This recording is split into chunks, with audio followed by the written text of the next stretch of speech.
Hi, I'm Tony Van Veen, CEO of Discmakers. If you're watching this video, I'm pretty sure that you're a musician. And being an independent musician, it's also pretty likely that you have a day job in addition to pursuing your music. My question today is, how do you do it? How do you move your music career forward while holding down a day job? There was an article about this in a recent digital music news issue, and it had some good points. Today, I would like to give you my spin, my suggestions on how to build an artist's career while balancing a day job, plus the other responsibilities that you may have, like family and taking care of yourself. So, how do you do it? For starters, if you want this music thing to work, it really helps to have goals. Setting goals is an important part of any kind of success. It helps you visualize where you want to end up. Once you have those goals written down, you can spend time planning, charting a course of how you can accomplish them. This is where you ask yourself questions like, what kind of music career do I want to have? How much time can I realistically spend on my music? And what do I need to do to keep me moving toward my goal? Then you'll want to give some thought to how much time it's really going to realistically take to do all these necessary tasks, and you'll want to figure out how these fit into your schedule. What sort of tasks am I talking about here? Well, some pretty basic but extremely important ones like songwriting, rehearsals, recording, spending time on fan engagement and social media, other marketing activities like your website and getting playlist placement and writing and sending emails. There are plenty more things for you to do for your music career, and as you think of them, jot them down. Then ask yourself, how many hours a week is each of these going to take? And when will I actually do them? Ideally, you'll want to find time to do something to move your music career forward each and every day. Yes, in addition to your day job.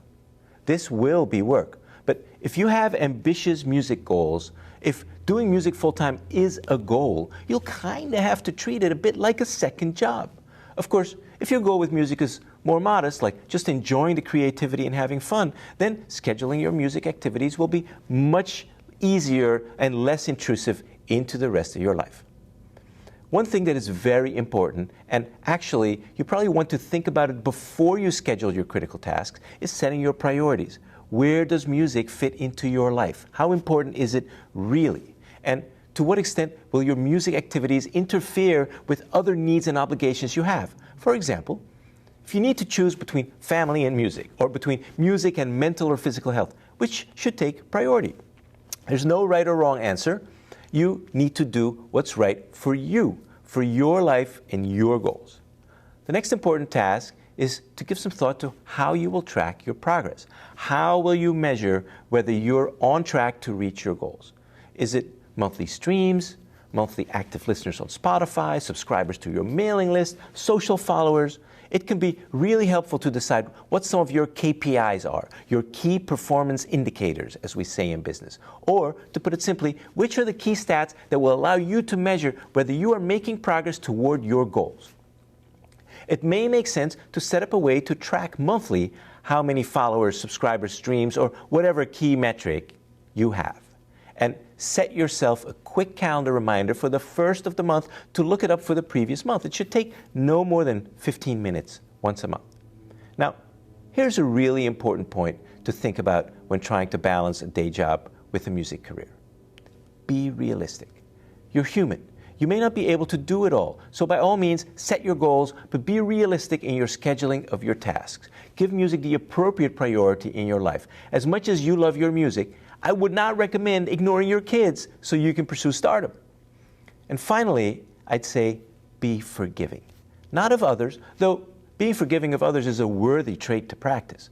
I'm talking about being forgiving of yourself. If you didn't get to accomplish your task of the day, if you are off track with your goals, if you're in a slump, forgive yourself.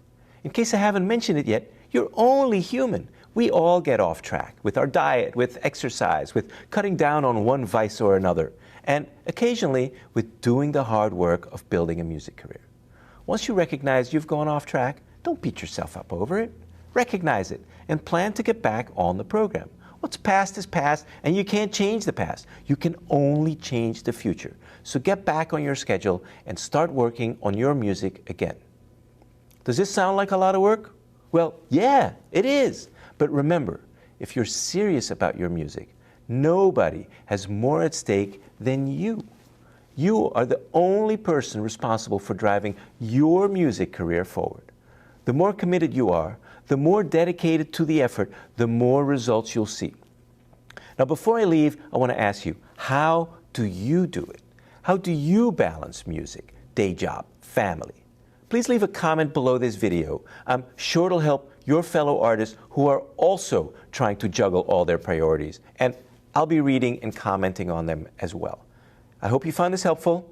I look forward to seeing you next time.